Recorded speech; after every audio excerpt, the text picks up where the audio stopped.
Hello you guys, welcome to another video. This time around I'm going to be talking about the freshly released in the West demo for Reynatis. I've just finished playing it. It's extremely short. It's about like an hour maybe tops. It more than likely will be shorter for you guys. I just ran around and I talked with every NPC I could, and I kind of tried to extract as much as I could from this demo, but it's probably a lot shorter if you just beeline everything. It's probably like 30 minutes. If you don't know what the game is, it's a game from Studio Twewy, which made a bunch of games in the past that I wasn't a super fan of. Some of the games I've never played, some of the games I've played and I just didn't enjoy much or at all. Thought I would name a few of those for you guys. So they made Lost Dimension, which I've never played. They made Caligula Effect Overdose and 2. I never played 2, but I played Overdose and I did not quite enjoy it as much. They made Crystar, they made Crime Machina, which are 2 games that I've never played, and they made Alliance Alive, which I've heard great things about. They've made Legend of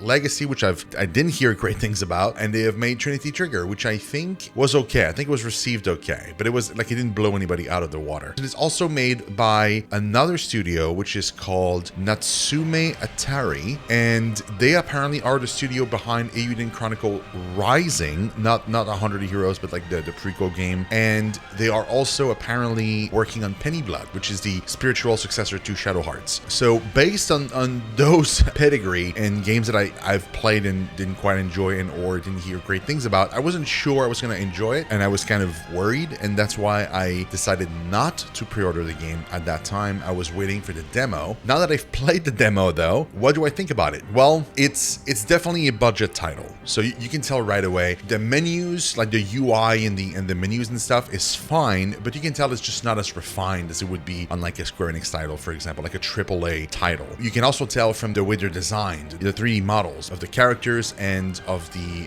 environments and of the monsters. It's not bad, but it's definitely kind of, you can tell it's a budget title. Like, it's not great. It works, but it's not great. However, the 2D art of the character is phenomenal. That looks fantastic. That art specifically, the box art for the game, anytime one of the main characters says a line or an important NPC says a line, they have like their little 2D portrait next to their text box, and it looks great. They look really, really freaking good. The voice acting is fine. The voice acting is great. It's only Japanese though. I didn't find any option for English, so it might be because it's just a demo, or it might be because there's not going to be an English voiceover, which is quite possible with these AA kind of title. Usually that happens. This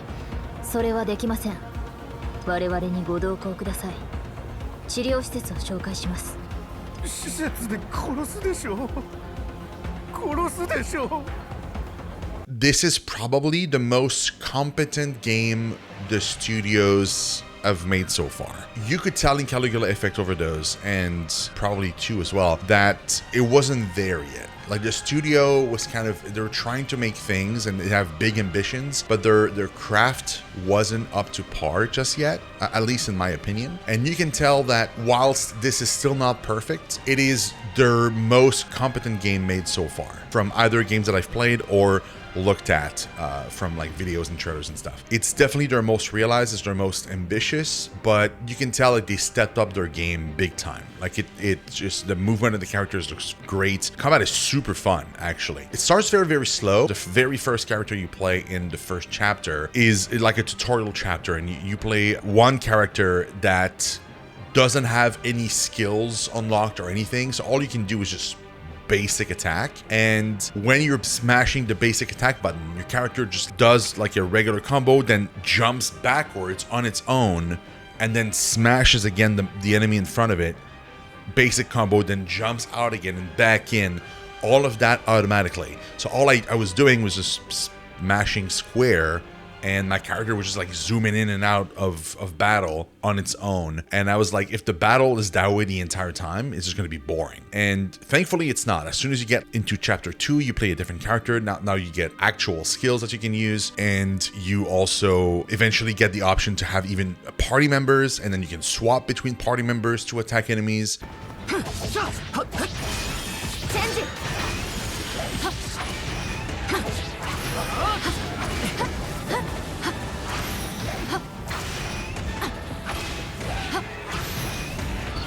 The story of the game revolves around wizards or witches or magicians. Basically, it's kind of like today's time, but some people can use magic, and there seem to be a few, like two factions. There's like a government agency that's like kind of like the police that are making sure that nobody's misusing magic or anything. And there's another thing called the guild, which we don't really see much about. So you have these two factions, and then you have like a bunch of regular stray magicians that are not part of either.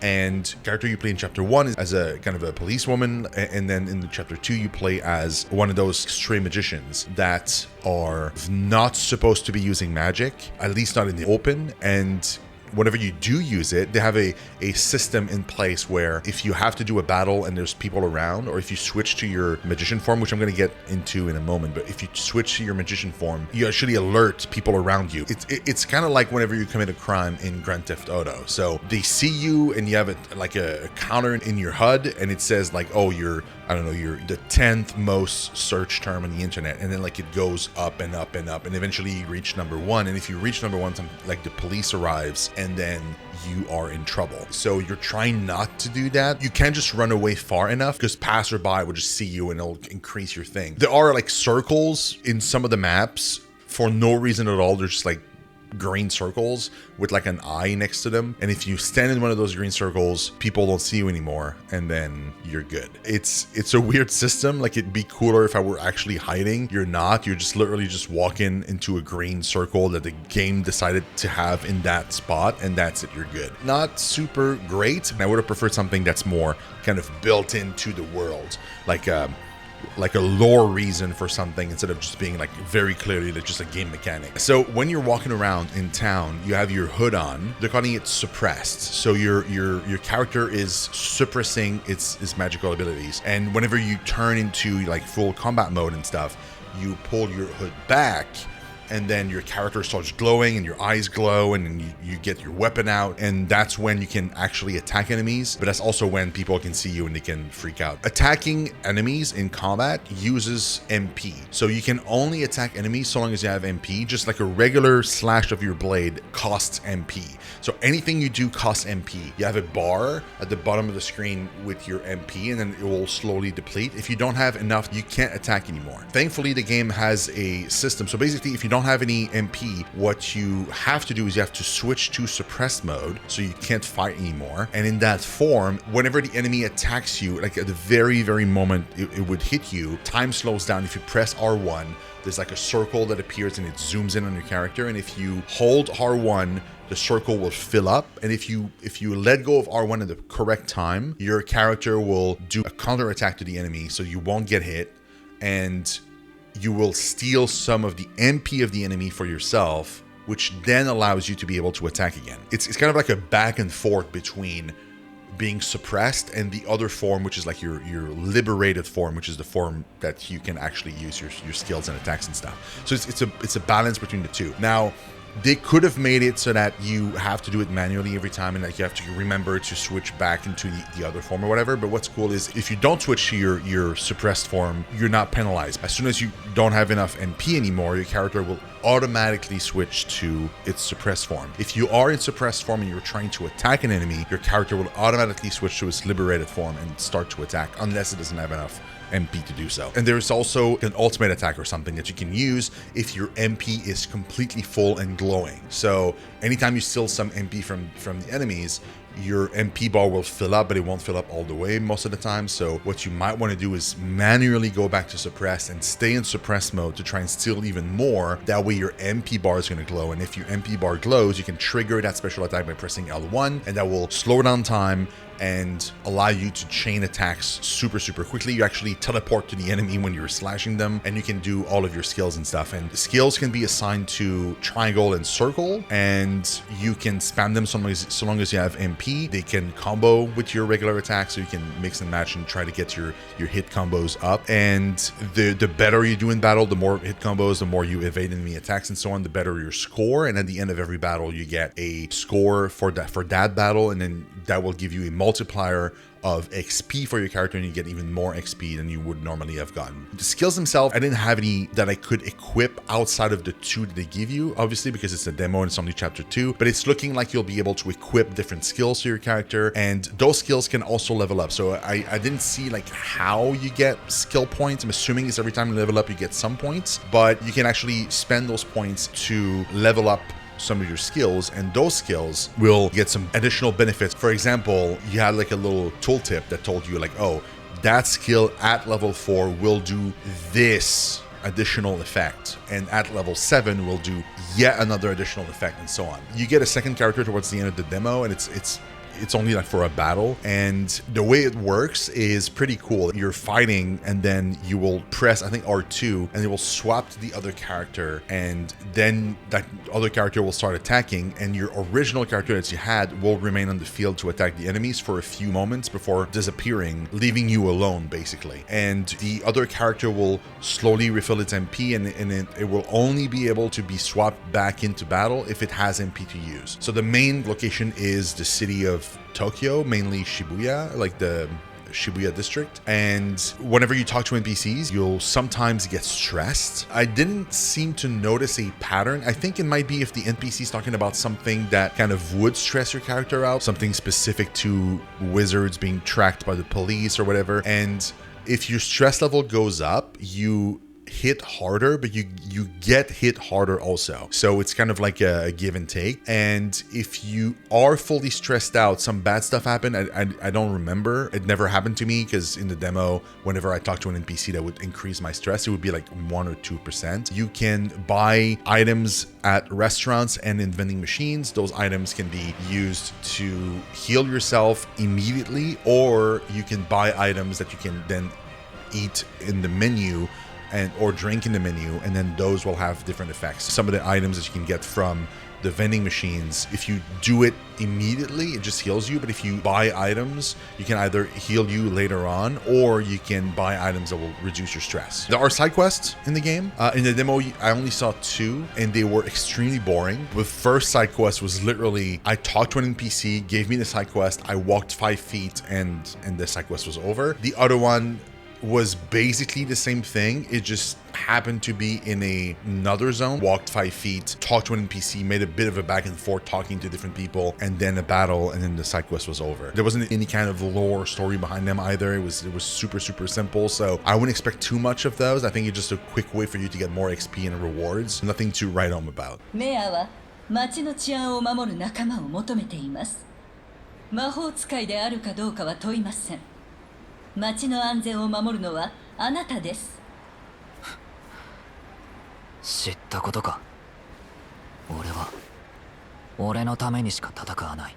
The story itself, it's obviously there. There's something there, but it's so disjointed. It feels almost like you're jumping in like 2 episodes into an anime. So it feels like you're kind of missing some stuff before, and the way it stops, you don't have any answers, and the game doesn't do a great job of like introducing enough questions to really pique your interest, at least in the demo. I'm assuming in the full game it might be slightly different, but in the demo, that's how it ended up being. And what worries me is I'm pretty sure whenever I finish the demo, it says you can transfer your full save to get special bonuses. I'm not sure if like whenever I do transfer my save, I continue from my save into the full game, kind of like a demo for a regular Square Enix game, or if it's just the full game is going to be completely different, but it's just going to detect that I have a save file for the demo, and then it will give me some bonuses. It might be that too. I'm not sure. I'm hoping it's the latter, because if it's the latter, then that means they'll introduce the story better, probably in the full game. If it's the former and it just continues on from my save, then it means the pacing is probably going to be weird. Other than that, the zones are very small. They're very closed off, like loading screens. There's loading screens everywhere, so it reminds me a lot of The World Ends With You. So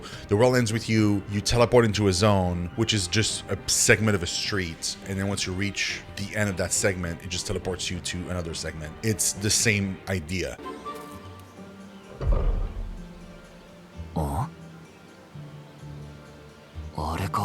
I'm still on the fence about buying the game, The main reason is because the game is full priced, so it's the same price as any AAA title that's releasing, or any title from like Nintendo itself that's releasing. And I point that out because the game is releasing one day after the new Legend of Zelda game, Echoes of Wisdom, and also it's releasing only a few weeks before the release of Metaphor ReFantazio, which is a full-on AAA title, big budget from Atlas. It's kind of making me think that this game is going to get kind of lost in the shuffle. The game comes out on the 27th in the West, by the way. It comes out on Switch, PS4, PS5, and Steam. Legend of Zelda releases on the 26th, and October 10th, which is just like maybe 2 weeks away, is when Metaphor ReFantazio releases. Again, it's a bit unfortunate because one of the things that it didn't touch about so far in the video is the soundtrack is freaking incredible.